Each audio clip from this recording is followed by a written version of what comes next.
तो सारे खड़े हो जाओ, सारे वॉलंटियर आगे बैठ जाओ, थोड़ा सा जो आगे।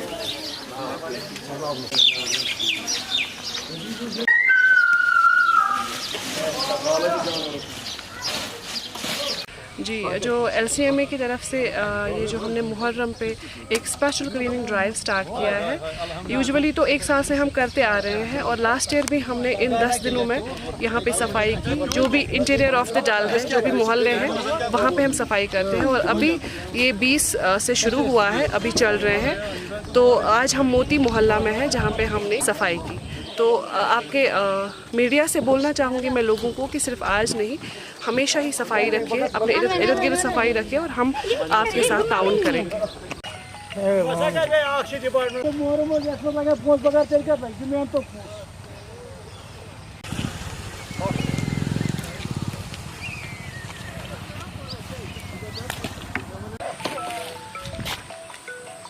Você essa que ele mandou aqui de boa na cara.